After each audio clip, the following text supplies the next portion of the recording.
உலகெங்கிலும் நடக்கும் முக்கிய நிகழ்வுகளை குறுஞ்செய்தி வடிவத்தில் தெரிந்து கொள்ள ஆதன் செயலியை டவுன்லோட் செய்யுங்கள். ஆதன் செயலியை டவுன்லோட் செய்ய டிஸ்கிரிப்ஷனில் உள்ள லிங்கை கிளிக் செய்யவும். என்ன நானே என்னோட உருவத்தை நேர்ல சந்திச்சிருக்கேன். ஆத்மா வந்து உங்களை விட்டு பிரிஞ்சு நேர்ல நிக்கிறது நான் உணர்ந்திருக்கேன். கண்ணாடியில பாக்குற மாதிரி இருக்கும். இப்போவும் என்னோட மெடிக்கல் ரிப்போர்ட் கொடுத்தீங்கன்னு நீங்க அதிர்ச்சி ஆயிருவீங்க. இப்படி இந்த வயசுக்கெல்லாம் உங்களுக்கு இந்த ஹார்மோனல்ஸ் எல்லாம் மாறி இருக்கு, எப்படி மாறி இருக்குன்னு கேட்குறேன். இறைவன் நம்ம சூஸ் பண்ணியிருக்கா, அது மாறிடுச்சு, அவ்வளோதான். எனக்கு ஒரு நாக வடிவத்தில் இருக்கிற ஸ்டிக் அதை வச்சு ஒரு நோயோட வராங்கனாக்கா அவங்கள பிளஸ் பண்ணா அது உடனே இறங்கும். இந்த மாந்திரிகத்துல சில விஷயங்கள் வந்து பூஜை வந்து செய்யணும் அப்படின்றாங்களே, நீங்க என்ன மாதிரியான பூஜைகள் வந்து செய்வீங்க? மறுமணத்துக்குன்னே நம்ம கோயில்கள், நிறைய கோயில்கள் வந்து நான் சொல்லி மாங்கல்யத்தை கழட்டி அங்கே கொடுத்துட்டு அந்த பிரச்சனைகள் நிவர்த்தி ஆயிடும். அந்த காதை அப்படி அழுத்தி பிடிச்சிட்டு நம்ம அந்த உக்காந்து எந்திரிக்கும் போது ஃபுல்லாக பிளட் சர்க்கிள் ஏறி இறங்கும். அந்த பிரெயினுக்கு பிளட் சர்க்கிள் புஷ்அப் ஆகும்போது நல்லா ஞாபக சக்தி வரும், படிக்கணுங்கிற இன்ட்ரெஸ்ட்டும் வரும். அதன் ஆன்மீகம் நேயர்களுக்கு வணக்கம். நான் உங்கள் விஜய் பிரியா. ஆன்மீகம் தொடர்பான சந்தேகங்களுக்கு நம்ம ஒவ்வொரு நாளும் தீர்வு கொடுத்துட்டு இருக்கோம். புதிய முக்கிய நிகழ்வுகளை உடனடியாக தெரிஞ்சுக்கணும் அப்படின்னு நினச்சிங்கன்னா அதன் செயலியை டவுன்லோட் பண்ணுங்கள். அதற்கான லிங்க் வீடியோக்கு கீழே டிஸ்கிரிப்ஷனில் கொடுத்துருக்கோம். இந்த நிகழ்ச்சியில் நம்ம கூட யார் இணைஞ்சிருக்காங்க அப்படின்னு பார்த்தீங்கன்னா நசீம். அவங்க தான் நம்ம கூட இருக்கிறாங்க. ஸோ ஆன்மீகம் ரீதியாகவும் மாந்திரிகம் ரீதியாகவும் நிறைய விஷயங்கள் நமக்காக தொடர்ந்து சொல்லிட்டு இருக்கிறாங்க. ஸோ அவங்கக்கிட்ட கேட்குறதுக்கு நமக்கு நிறைய கேள்விகள் இருக்குது. இந்த நேர்காணலில் நிறைய விஷயங்கள் நம்ம பதிலாக கேட்டு தெரிஞ்சுக்கலாம். வணக்கம் மேம். வணக்கம் மேம். இப்போ வந்து நம்ம நிறைய விஷயங்கள் வந்து மாந்திரிகம் ரீதியாக நம்ம நிறைய விஷயங்கள் தெரிஞ்சுக்கிறோம். ஸோ நீங்கள் இப்போ நம்ம நிறைய ஆண்கள் வந்து மாந்திரிகம் பண்ணுறது அப்படிங்கிறது ரொம்ப சாதாரண விஷயம். அவங்க அதில் இருந்து நிறைய ஸ்ட்ரகிள்ஸை ஃபேஸ் பண்ணி வந்திருக்காங்க அப்படின்னு. ஆனால் நீங்கள் ஒரு பெண்ணாக வந்து நிறைய விஷயங்கள் ஸ்ட்ரகிள் பண்ணியிருப்பீங்க. ஸோ அதை பற்றின விஷயங்கள் எங்களுக்கு சொல்ல முடியுமா? எனக்கு அதாவது இறைவனால் எடுக்கப்பட்டாதான் நம்ம இந்த தொழில் வந்து மனிதர்களுக்கு உதவி செய்யும். ஓகே, சரியா? அது தேர்ந்தெடுக்கலன்னா நம்ம யூஸே இல்லை. இப்போ எல்லாருக்குமே ஒரு ஒரு சிம்பிளான ஒரு விஷயம், இவங்க பெண்ணானவங்க மாதவிடாய் பிரச்சனைகள் இருக்கும், அதாவது ஹாப்பியான லைஃப், கணவன் மனைவியோட உறவுகள் இருக்கும். இதெல்லாம் சாத்தியமா அப்படின்னா கண்டிப்பாக சாத்தியம் இல்லாதது. ஓகே, கண்டிப்பாக சாத்தியம் இல்லாதது. என்னோட சர்வீஸில் நான் இந்த ஒர்க் எடுத்து 12 வருஷம் ஆகுது. ஓகேவா? எனக்கு என்னோட குருநாதர் வந்து என்னோட தாத்தா. ஓகே, சரியா? இப்போது நான் கூப்பிட்டாக்கா என்னோட பக்கத்தில் எனக்கு யார் என்னை பார்க்க வராங்க, எனக்கு என்ன தகவல் கொண்டுட்டு வருவாங்களோ சொல்லிடுவாங்க. Okay okay. அப்போ என்னோட மூதாதையர்கள் தான் எனக்கு வழி நடத்திட்டு வராங்க. அவர் காட்டுற மூலிகை முறையோ அவர் காட்டுற ஒரு விஷயமோ நான் வந்து மக்களுக்காக செஞ்சேனாக்கா அது வந்து 100% பலன் கொடுக்கும். Okay okay. ஏன்னா நம்ம அதுக்கேற்ற மாதிரி நம்ம இறை பவர்ங்கிறது நம்ம ஏற்றிக்கணும். ஏற்றிக்கிட்டாதான் மற்றவங்களோட நெகட்டிவ் வந்து எடுக்க முடியும். இல்லைன்னா நானே பாதிக்கப்பட்டிருக்கேன். ஓகே, நம்மளோட ஃபேஸ் மாறிடும், உடம்பு மாறும். ஓகே. சில நேரத்தில் வந்து நம்ம உடம்பு நம்மளே விட்டு போகிற மாதிரி இருக்கும். நானே என்னோட உருவத்தை நேரில் சந்திச்சிருக்கேன். ஓகே, புரியுதுங்களா? என்னோட இந்த உடம்பை விட்டு ஆத்மா வந்து உங்களை விட்டு பிரிஞ்சு நேர்ல நிக்கிறது நான் உணர்ந்திருக்கேன். கண்ணாடியில பாக்குற மாதிரி இருக்கும். புரியுதுங்களா?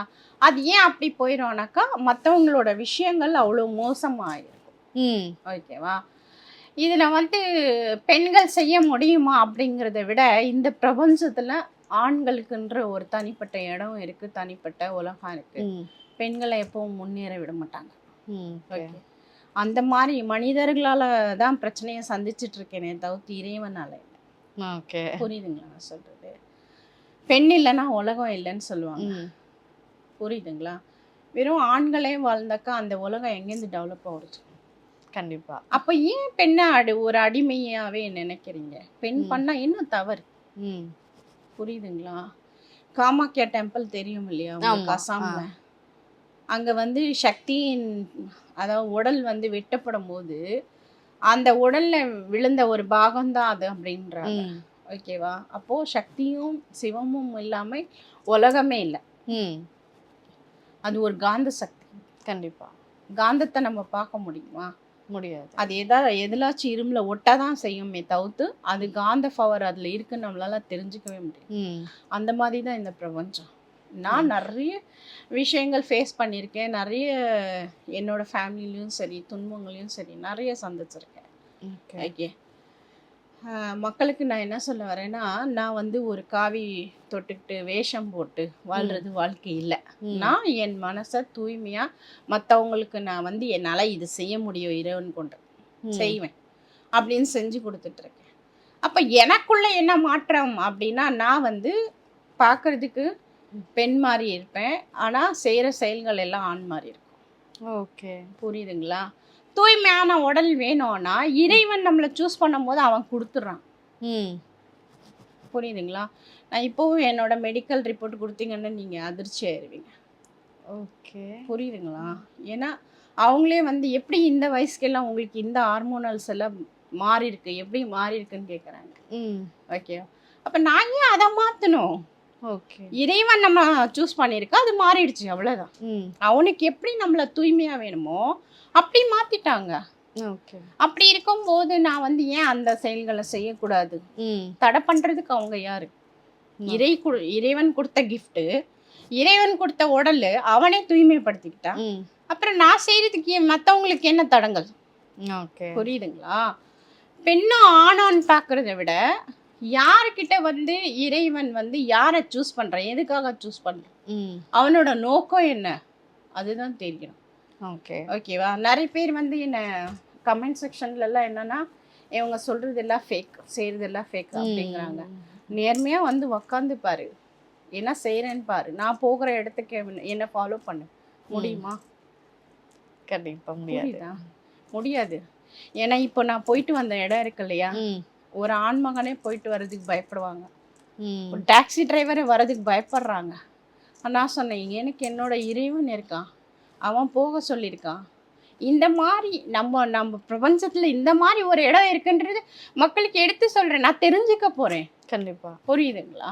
அப்போ அது தெரிஞ்சுக்கிட்டு தான் ஆகணும். அப்போ என்ன போனதுனால எனக்கு எவ்வளோ விஷயங்கள் அங்கே தெரிஞ்சிச்சு. எனக்கும் சில விஷயங்கள் வந்து கிஃப்டாக கொடுத்தாங்க. ஓகே, ஓகே, அது என்ன கிஃப்ட்னாக்கா, எனக்கு ஒரு நாக வடிவத்தில் இருக்கிற ஸ்டிக்கு அது. ஓகே, ஓகே, அதை வச்சு நம்ம வந்து ஒரு நோயோடு வராங்கனாக்கா அவங்கள ப்ளஸ் பண்ணால் அது உடனே இறங்கும். ஓ, அந்த மாதிரி ஒரு பவர் அவங்ககிட்ட எனக்கு கிஃப்டாக கொடுத்தாங்க. அது யார்கிட்டயாச்சும் கொடுக்க முடியுமா? கிடைக்குமா? நான் கஷ்டப்பட்டு தேடி போனதுனால தானே கிடச்சிது. அவங்களே ஆச்சரியப்படுறாங்க, நீங்கள் எப்படி தெரிஞ்சுக்கிட்டீங்க நாங்கள் இருக்கிற இடம், யாரும் சொல்ல மாட்டாங்களே அப்படின்னா. நான் சொன்னேன், ஏன் கூட யார் இருக்காங்கன்னு நீங்கள் தெரிஞ்சுக்கிட்டீங்கன்னா நீங்கள் இந்த கொஷின் பண்ண மாட்டீங்க. அப்புறம் தான் அவர் உக்காந்து அவங்க பார்க்குற விதத்தில் பார்க்கும்போது என் கூட எத்தனை ஆன்மாக்கள் இருக்குது, யார் கூட்டிகிட்டு வந்தாங்க, எதுக்காக கூட்டிகிட்டு வந்தாங்கங்கிறது பேசி தெரிஞ்சுக்கிட்டு நம்மளுக்கு அந்த பரிசை கொடுக்குறாங்க. ஓகே, ஓகே, அது எவ்வளோ பெரிய பொக்கிஷம் இல்லையா? கண்டிப்பாக. ஓகே, அப்போ ஒரு சுடுகாட்டில் போனால் நம்மளுக்கு பிரச்சனைகள் கொடுக்குமா? இல்லை. முதல்ல வந்து நீங்கள் என்ன புரிஞ்சுக்கணும், எல்லா மக்களுக்கும் தெளிவாக நான் என்ன சொல்கிறேன்னா, ஒரு வினை அப்படிங்கிறது செய்கிறான்னா அவன் சும்மா விளையாட்டுக்கோ யாரோ சும்மா செய்ய மாட்டாங்க. அந்த பயத்தை தூக்கி ஓரங்கட்டுங்க, குப்பையில் போடும். சரியா? நம்மளுக்கு செய்யணும்னா நம்மளால அவன் பாதிக்கப்பட்டிருக்கணும். ஓகே, புரியுதுங்களா? ஏதோ ஒரு விஷயம் இல்லை, அவன் வீட்டு பொண்ணை நம்ம வேற ஆளுக்கு கட்டி கொடுத்துருக்கலாம், இல்லை அவங்க நண்பர்களுக்கு நம்ம துரோகம் பண்ணியிருக்கலாம், இல்லை அவன் பணம் பறிச்சிருக்கலாம், இல்லை அவன் சொத்து எடுத்திருக்கலாம். புரியுதா? இல்லை அவனோட ஏதோ ஒரு விஷயத்த நம்ம அவன் காயப்படுத்திருந்தா தான் அவன் வந்து இந்த மாதிரி வழி நாடி போவான். ஓகே, ஓகே, இல்லாட்டி போக மாட்டான். ஏன் போவான்? சும்மா யாரும் ஒரு மனிதனை அழிக்க முயற்சி பண்ண மாட்டான். ஓகே, இப்போ இது வந்து கர்மா அப்படிங்கிற ஒரு விஷயத்தையும் சார்ந்து வரும் இல்லை மேம்? இப்போ ஒரு விஷயம் நீங்கள் கெடுதல் பண்ணீங்க அப்படின்னா அது உங்களுக்கே திரும்ப வருது. சொல்ல வரேன். இப்போ எனக்கு நிறைய பேர் என்ன கேட்குறது என்னன்னா, நான் என்னோட ஹஸ்பண்டோட தான் வாழ்ந்துட்டு இருக்கேன், ஆனால் இன்னொருத்தரோட பேசிட்டேன், அவங்களும் எனக்கு வேணும், இவரும் வேணும் அவரும் வேணும்னா அது என்ன வாழ்க்கை அது? சொல்லு. புரியுதுங்களா? அது வாழ்க்கையே இல்லையே, ஏன் அந்த வாழ்க்கையை வாழ்ற? ஓகே, ஒரு மிருக இனமே அந்த சிம்மம் இருக்கு பார்த்தீங்களா, அது வந்து ஒரு தடவை ஒரு பெண் சிங்கத்தோட அவன் தொடர் வச்சுக்கிச்சோன்னா அது குட்டி பிறக்கிற வரைக்கும் அதை விட்டு கொடுக்காது. புரியுதுங்களா? அது கிட்டக்கு வேற சிங்கம் வர்றதுக்கே அது அனுமதிக்காது. ம். அப்போ அந்த இனத்துக்கே அப்படி இருக்குன்னா மனித இனம் நீயே இவ்வளோ கேவலமா இருக்கே. ம். புரியுதாப்பா? நான் பேசுறது தவறாக கூட இருக்கலாம். ஆனால் என்கிட்ட வரவங்களோட ஹிஸ்ட்ரியை பார்த்தீங்கன்னா எனக்கு நம்ம ஏன் இந்த துறையில் இருக்கோம் அப்படிங்கிற மன உளைச்சல் வருது. ஓகே. ஓகேவா? அது எல்லாமே தாண்டி இப்போ நம்ம இது செய்கிறோம் அப்படின்னா ஆண்களுக்கு தான் பொறாமை அதிகம். ம். ஓகே. இது இப்படி இல்லவே இல்லை, நீங்கள் போய் சொல்கிறீங்க, அது ஏன் நீ சொல்கிற? ம். நீயும் அதாவது உன்னால் செய்ய முடியல, ஓகே. அப்போ நீ ஒதுங்கி போய்க்கோ, செய்கிறவன் செஞ்சுட்டு போகிறான். ம். புரியுதுங்களா? இப்போ என்னால் சயின்டிஸ்ட் ஆக முடியுமா? முடியாது. இல்லை என்னால் மின்வெளிக்கு போக முடியுமா? போக முடியாது. ம். அதுக்கு தகுதியானவங்க யாரு? ம். அவன் செஞ்சாதான் அந்தந்த வேலை கரெக்டாக இருக்கு. ஓகே. புரியுதுங்களா? இப்ப நிறைய பேர் உங்களை தேடி வந்திருப்பாங்க, இந்த மாதிரியான எனக்கு பிரச்சனைகளை வந்து தீர்த்து கொடுங்க அப்படின்னு சொல்லி கேட்டிருப்பாங்க. எல்லாருமே ஏதாவது ஒரு விஷயத்துல நம்பாம வரவங்க இருப்பாங்க. சரி, ஓகே, ட்ரை பண்ணி பார்ப்போம் எப்படி இருக்கு அப்படின்னு. இதெல்லாம் வந்து ஏமாற்ற வேலை அப்படின்னு ஒரு சிலர் வரும். அப்படி உங்ககிட்ட வந்து அவங்க நீங்க அதுக்கு தீர்வு கொடுத்ததுக்கு அப்புறம் எப்படி ஃபீல் பண்ணாங்க, என்ன மாதிரியான விஷயங்கள் வந்து சொன்னாங்க? ஹாப்பியாக ஃபீல் பண்ணியிருக்காங்க. இது வரைக்கும் என்னை கேட்டு தான் ஒவ்வொரு விஷயமும் செஞ்சுக்கிட்டு வராங்க. ஓகே. புரியுதுங்களா? அவன் நம்பிக்கையே இல்லை, என்னை இதெல்லாம் ஃபேக்குன்னு சொன்னவன் எல்லாம் அடிபட்டு திருந்தினதுக்கப்புறம் அவங்களுக்கு நம்ம செஞ்சு கொடுத்ததுக்கப்புறம் இப்போ நம்ம அவங்க சின்னதாக ஒரு விஷயத்த நகர்த்தணும்னா நம்ம கால் பண்ணி கேட்டுட்டு, அம்மா நான் இன்னைக்கு இந்த விஷயத்த செய்யலாமா, இது பண்ண போகிறேன், எனக்கு கொஞ்சம் ஆன்சர் பண்ணுவேன். அப்படி ஃபாலோ பண்ணுறவங்க இது வரைக்கும் ஃபாலோ பண்ணிட்டு தான் இருக்கு. ஓகே. இந்த மாந்திரிகத்துல சில விஷயங்கள் வந்து பூஜை வந்து செய்யணும் அப்படின்றாங்களே, நீங்க என்ன மாதிரியான பூஜைகள் வந்து செய்வீங்க? அம்மா பூஜைகள்ங்கிறது வந்து நம்மகிட்ட வந்து பூஜை செய்கிறதுக்கும் ஆள் இருக்காங்க. ஓகேவா? நம்ம யாகங்களும் வளர்த்து தரும். ஓகே. ஓகே. அதே மாதிரி மறுமண சாபம்ன்றது இருக்கும். ஓகே. ஜாதகத்துல. ஓகே. ஜாதகத்திலேயே வந்து 2 திருமணம்ன்றது. இப்போ அவங்களுக்கு எல்லாம் ஜாதகரை என்ன பயன்படுத்திடுவாங்கன்னா, நீங்கள் முததாரத்தை கல்யாணம் பண்ணால் இறந்து போயிடுவாங்க, இந்த பொண்ணை கட்டினா இறந்து போயிடுவாங்க அப்படின்னு சொல்லிடுவாங்க. அந்த மாதிரி கிடையாது. ஓகே. மறுமணத்துக்குன்னே நம்ம கோயில்கள், நிறைய கோயில்கள் வந்து நான் சொல்லி போக சொல்லுவேன். அவங்க போயிட்டு அங்கே வந்து புது மணப்பெண்ணு மணமாப்பிள்ளை மாதிரி வந்து மாங்கல்யத்தை கழட்டி அங்கே கொடுத்துட்டு மறுமாங்கல்யம் எடுத்துக்கிட்டாங்கன்னாக்கா அந்த பிரச்சனைகள் நிவர்த்தி ஆயிடும். சரியா? சரி, இதில் பெரும்பாலானவர்கள் நிறைய விஷயங்களுக்கு நிறைய விதமான வித்தியாசமான விஷயங்கள் நம்ம செஞ்சு தரப்படுது. ஓகே. Okay ma'am. இப்போ நீங்கள் வந்து நிறைய பேரை வந்து பார்த்துருப்பீங்க, இந்த மாந்திரிகம் ரிலேட்டடான மக்கள் வந்து இந்த மாந்திரிகத்தை நான் எப்படி நம்புறது, இப்போ எல்லாருமே வந்து அதை வந்து ஒரு பிஸ்னஸ் மோட்டிவாக மாற்றிட்டாங்க, நான் நிறைய இடத்துல பணத்தை கொடுத்து இழந்திருக்கிறேன், எனக்கு எந்த ஒரு விஷயமே நடக்கலை அப்படின்றவங்க, அவங்களுக்கு நீங்கள் என்ன சொல்லணும்னு நினைக்கிறீங்க? அதாவது முதல்ல வந்து பரிகாரங்கள் அப்படிங்கிறது நம்ம வீட்டிலேயே சொல்லி கொடுப்பேன். சரியா? அது ஃபாலோ பண்ணட்டும். ஓகே. அதுக்கு கண்ட்ரோல் ஆகலாமா, நாங்கள் இன்னும் கஷ்டப்படுறோம், எங்களால் வந்து எப்படியோ வெளியே வரணும், எங்களால் சாத்தியப்படும். ஓகே. நாங்கள் 10,000 கொடுத்தோம், 20,000 கொடுத்தோம், 50,000 ரூபாய் கூட கொடுத்துருப்பாங்க சில பேர். கொடுத்துட்டு நான் இழந்துட்டு நிற்கிறேன், என்னால் எதுவும் பண்ண முடியல, எப்படி நான் வந்து ஒரு கடன்லேருந்து நான் வெளியே வர்றது, என்ன பண்ணலாம், என்ன மாதிரி விஷயங்கள் இருக்குது அப்படின்னா அவங்க ஃபோன் பண்ணும்போது அவங்களுக்கு சில சஜஷன்கள் நான் சொல்லி கொடுப்பேன். அது ஃபாலோ பண்ணுங்கன்னா செலவில்லாமல் அவங்க ரினியூ ஆகலாம். ஓகே. அது என்ன மாதிரி விஷயத்துக்கு ரினியூ ஆகலாம்னா கிரகங்களால் நடக்கக்கூடிய விஷயங்களுக்கு ரினியூ ஆகும். ஓகே. ஓகே. ஒருத்தன் வந்து அவன் மரணத்தை சந்திக்கணும், அவன் குடும்பமே அழிஞ்சு போகணும் அப்படிங்கிற ஏதாச்சும் ஒரு விஷயம் ஏவி இருந்தாக்கா இது எல்லாம் எதுவும் அவனுக்கு செட் ஆகாது. அவன் பண்ண இன்னும் அதிகமாயிட்டே தான் இருக்கும். ஓகே. அப்போ அப்படியாப்பட்டவங்க நம்மளை நாடி தீர்வு கண்டுக்கிறது நல்லது. சரியா? சரி, பூஜை முறைகள்னா நம்ம யாகத்தில் வந்து என்ன மூலிகைகள் பயன்படுத்துகிறோம்னா வித்தியாசமான மூலிகைகளில் யாக குண்டத்தில் போட்டு நம்ம எரித்து அவங்களோட நேம் இருக்கு இல்லையா, நேமு நம்மளோட குரானினோட சில விஷயங்கள் அதில் பயன்படுத்தி அதை போட்டு சாம்பிராணியாக அப்படியே எரிப்போம். அது அப்படியே ஜுவாலையாக எரியும். அப்படி பண்ணும்போது என்ன ஆகும்னா அவங்களுக்கு நெகட்டிவ் எனர்ஜி எல்லாம் அதில் சாம்பலாக கரைச்சிக்கும். ஓகே. ஓகேவா? அது சிறப்பானதாக இருக்கும், ரொம்ப நல்ல வேலைச்சு. ஓகே. முதல்ல சிம்பிளாக வீட்லேயே முயற்சி பண்ணணும். ஓகேவா? நம்ம பொதுவாகவே மக்களுக்கு என்ன சொல்கிறோன்னா, நீங்கள் பயப்படாதீங்க, முதல்ல வந்து ஒரு ஸ்டெப் எடுத்து வைக்கிறீங்களா, தைரியமா வந்து ஓகே இதுக்கு இது தீர்வு இருக்கும், நம்ம இதை கேட்டு பார்ப்போம். எடுத்த உடனே ஐயோ அவங்க காசு கேட்குறாங்களே, இப்போ நான் வந்து 1/2 மணி நேரம் பேசணும், அதில் ஒரு 2000 ரூபாய் கேட்கறதுல என்ன தப்பு சொல்லுங்க. அவங்க கரெக்டான இன்ஸ்ட்ரக்ஷன் கொடுத்தாக்கா அது ஃபாலோ பண்ணுங்கன்னா அவங்களுக்கு தீர்வு. ஓகே, சரிங்களா?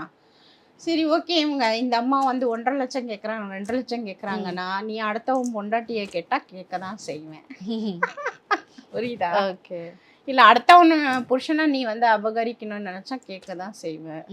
ஓகே, ஒரே இடத்துல தொழில் செய்கிறேன், பாஸோட பொண்டாட்டியே வேணும்னா எப்படி? தப்பு இல்லையா?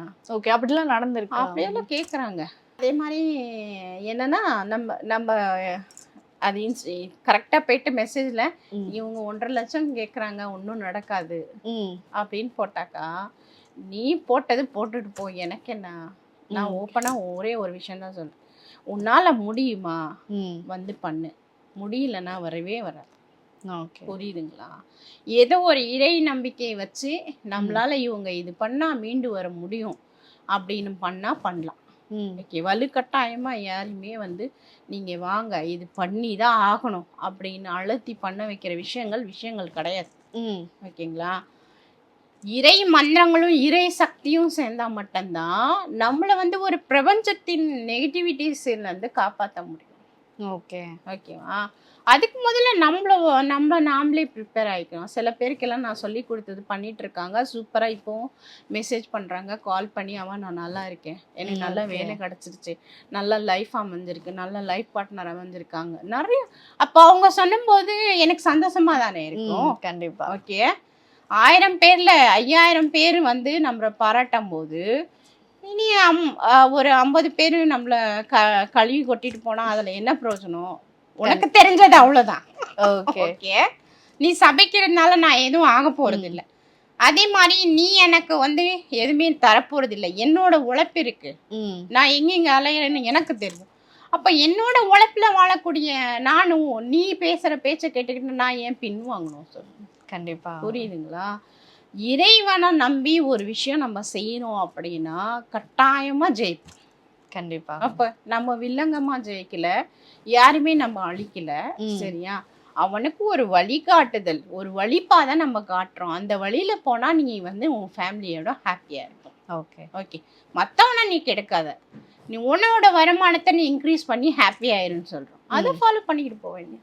Okay ma'am. சரி. ஸோ இப்போ நீங்கள் ரீசெண்ட் டைமில் நிறைய பேர் மீட் பண்ணியிருப்பீங்க, நிறைய பேர் உங்களை தேடி வந்திருப்பாங்க. இந்த ஒரு விஷயம் எனக்கு ரொம்ப கஷ்டமாக இருந்தது, அதை நான் எப்படி சொல்கிறதுனே தெரியல அவங்களுக்கு, அப்படிங்கிற மாதிரியான நிகழ்வு ஏதாவது நடந்ததா? நிறைய விஷயங்கள்மா. அது என்னன்னா, என்னோட கிளைண்ட் ஒருத்தவங்க வந்து அவங்க குழந்தை வந்து ஒரு 12 வயசு குழந்தை. சரியா? அவங்க என்ன பண்ணுவாங்கன்னா ஸ்கூலில் வந்து போய் ஸ்கூலில் நல்லா ஃபஸ்ட் மார்க் எடுக்கக்கூடிய குழந்தை. ஓகே, என்ன பண்ணிட்டாங்கன்னா ரேகிங் பண்ணுற மாதிரி பசங்க எல்லாம் சேர்த்து இவன் ஃபஸ்ட் மார்க் எடுக்கிறான், இவன் எப்படியாச்சும் மட்டன் தட்டணும் அங்கிற லெவலுக்கு வந்து அவனை என்ன பண்ணிட்டாங்கன்னா எல்லா பசங்க சேர்ந்துக்கிட்டு அவனை டார்ச்சர் பண்ணிட்டேன். ஓகே, அடிக்கிறது, புண்படுத்துறது, அசிங்கமான வார்த்தைகள் பேசுறது. அப்படியே அவனுக்கு என்ன ஆயிடுச்சுன்னா ஸ்கூலுக்கு போனாவே சைலண்ட் ஆயிடுவான். அவனுக்கு அவன் என்ன சொல்றான்னா, நான் ஸ்கூல் போனேன்னா படிச்சது எல்லாம் மறந்துடுறமானா அப்படின்னு. வீட்டில் இருந்தால் சூப்பராக படிக்கிறான். ஓகே, புரியுதுங்களா?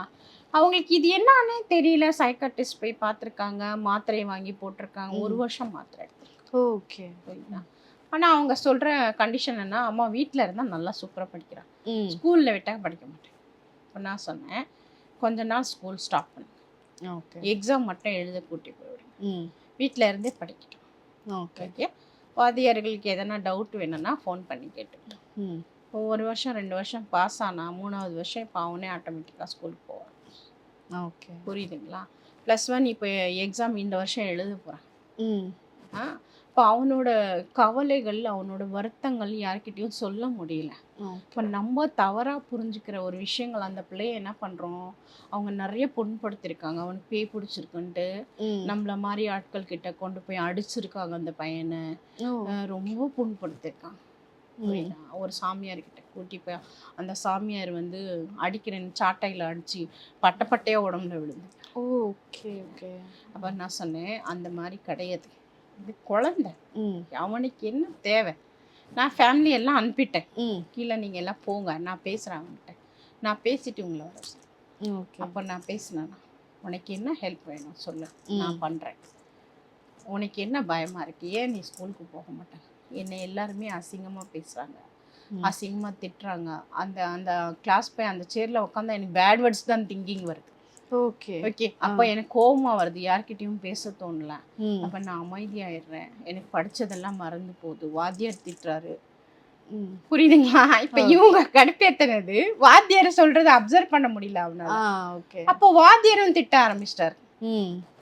இப்போ ஹோம்ஒர்க் பண்ணலன்னா என்ன பண்ணுவார்? அவரு திட்டு தானே செய்வார். கண்டிப்பா. கேட்ட கொஸ்டின் ஆன்சர் பண்ணலன்னா அவருக்கு கோவமா அவரு திட்டுவார். ஆனா அவனுக்குள்ள என்ன பிரச்சனை, ஏன் அப்படி நடந்துட்டு இருக்கு அப்படிங்கிறது அவனை அந்த மைண்ட் செட்ல இருந்து அவனை யாருமே வெளியே கொண்டுட்டு வர பார்க்க. ஓகே ஓகேவா?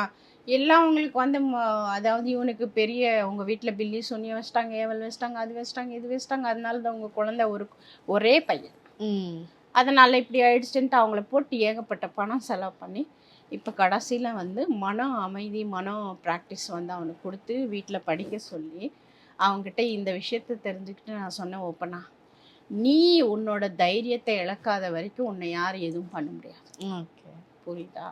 அவங்க பேசுகிறாங்கன்னா அப்போ தான் நீ அவங்கள எதிர்த்து என்ன பண்ணணும்? எதிர் செயல் செய்யணும். எதிர் செயல் மீன்ஸ் நீ சொன்னாலும் நான் படிப்பேன், புரியுதுங்களா? எதிர் செயலன்னா அதுதான். நீ திட்டினாலும் நான் என்ன பண்ணுவேன்? நான் என்னோட மார்க் குறைக்க மாட்டேன், நான் படிப்பேன். நீங்கள் என்ன பண்ணுறீங்களோ பண்ணுங்க, நீ பண்ணு, நீ ஜெயிப்பியா இல்லையான்னு பாரு அப்படின்னு அவனுக்கு ஒரு மனோதைரியத்தை கொடுத்து அவனுக்கு ஒரு சாதாரணமான எங்களோட சில சூறாக்கள் இருக்கு, அந்த ஒரு ஆயத்துகள் தான் நான் வந்து அவனுக்கு கயிறை கட்டி கொடுத்தேன். ஓகே, வேற எதுவுமே பண்ணல. பிள்ளை இப்போ அழகா 11th எழுதினாரு, 10th பாஸ் பண்ணாரு, இப்போ 12th எக்ஸாம் எழுத போறாரு. ஓகே. எவ்வளோ இப்போ பெரிய பொதுவா இந்த என் குழந்தை வந்து நல்லா படிக்க மாட்டேங்குது, என் குழந்தை நல்லா படிக்கணும்னு நான் நினைக்கிறேன், அதே மாதிரி மாணவர்கள் என்னால் படிப்பில் வந்து கவனம் செலுத்த முடியல அப்படின்னு நினைக்கிறவங்க என்ன பண்ணால் அவங்களுக்கு அந்த படிப்பில் அதிகமான ஈடுபாடு வரும்? இதுக்கு சில மந்திர சக்திகள் இருக்கு, சில முத்ரா பயிற்சிகள் இருக்கு, அது ப்ராக்டிஸ் பண்ண சொல்லுவேன். ஓகே. சிறப்பானதுன்னா காலையில் பிள்ளைங்க எந்திரிச்சு தோப்பு கண்ணம் போட்டுட்டு படிக்குது. ஓகே, சூப்பர் பவர் யோகா அப்படின்ட்டு. தோப்பு கண்ணை இந்த காது இருக்கு இல்லையா, காதை 2 காதையும் பிடிச்சிட்டு நான் அந்த காது வந்து நம்மளுக்கு காது குத்திருக்காங்க, ஏன் குத்திருக்காங்க, அங்கே ஒரு வைப்ரேட்டர், ஓகே, அதனால தான் காது குத்து கம்பல் போட்டுருக்கு. ஓகேவா? அந்த காதை அப்படி அழுத்தி பிடிச்சிட்டு நம்ம அந்த உக்காந்து எந்திரிக்கும் போது ஃபுல்லாக பிளட் சர்க்கிள் ஏறி இறங்கும். ஓகே, ஓகே, நல்ல மெமரிக்கு வந்து அந்த பிரெயினுக்கு பிளட் சர்க்கிள் பூஷப் ஆகும்போது நல்லா ஞாபக சக்தி வரும், படிக்கணுங்கிற இன்ட்ரெஸ்ட்டும் வரும், படிக்கலாம். அதுவும் இல்லாமல் ரொம்ப அதான் இந்த மாதிரி பாதிக்கிற பிள்ளைங்க வந்து நம்மகிட்ட வந்து சஜஷன் கேட்டாங்கன்னா அவங்களுக்கு ஒரு வில் பவருங்கிற மாதிரி ஒரு தாவிசை வந்து நான் போட்டு விடுவேன். ஏன் போட்டு விடணும்னா அது அவனோட நம்பிக்கை, என்கிட்ட இது இருக்கு, ஓகே, நான் போராட முடியும்ங்கிற அவனுக்கு ஒரு நம்பிக்கை கொடுக்கறதுக்கு நம்ம அது போட்டு விடுவோம். நல்லா படிக்காத பிள்ளையும் படிக்கும். ஓகே, புரியுதுங்களா? ஏன்னா நம்ம தான் வந்து அடுத்த ஜென்ரேஷனுக்கு வந்து இது வந்து ஏன்னா தெரியும் நம்மளுக்கு, ஓகே, போட்டி போறாமங்கிறது எங்கே போனாலும் இருந்துக்கிட்டு தான் இருக்கும். அப்போ அந்த மக்களுக்கு அந்த பிள்ளைங்களுக்கு நம்ம தான் மோட்டிவேஷனாக இருக்கணும், நம்ம சொல்லி கொடுக்கணும். இப்போ எல்லாம் பெற்றவங்களும் வேலைக்கு ஓடிடுறாங்க, ஆனாலும் கொஞ்சம் கவனம் செலுத்தி அந்த பிள்ளைங்களுக்கு என்ன தேவை, ஏன் இவன் டிப்ரெஷனில் இருக்கேன், ஏன் இவன் பேசாமல் இருக்கேன், ஏன் இவன் சரியாக படிக்கலாங்கிறது கவனிச்சிட்டாங்கன்னா ஓகே, நம்ம பிக்கப் பண்ணலாம். மேம், இந்த குழந்தைங்க படிக்கல அப்படிங்கிறது தான் இப்போ பேரண்ட்ஸோடைய மிகப்பெரிய ட்ராபேக்காக இருக்குது. ஸோ அதற்கு என்ன பண்ணணும், என்ன விஷயங்கள்லாம் செஞ்சால் குழந்தைங்களுக்கு அந்த படிப்பில் ஆர்வமாக இருக்கும்? நீங்கள் வாழ்க்கையில் இவ்வளோ விஷயங்களை வந்து ஸ்ட்ரகிள் பண்ணி ஃபேஸ் பண்ணி இந்த நிலைமை அடைஞ்சிருக்கீங்க அப்படிங்கிறதையும் ரொம்ப அருமையாக இனிமையாக சொல்லியிருந்தீங்க. மிக்க நன்றி. நன்றி.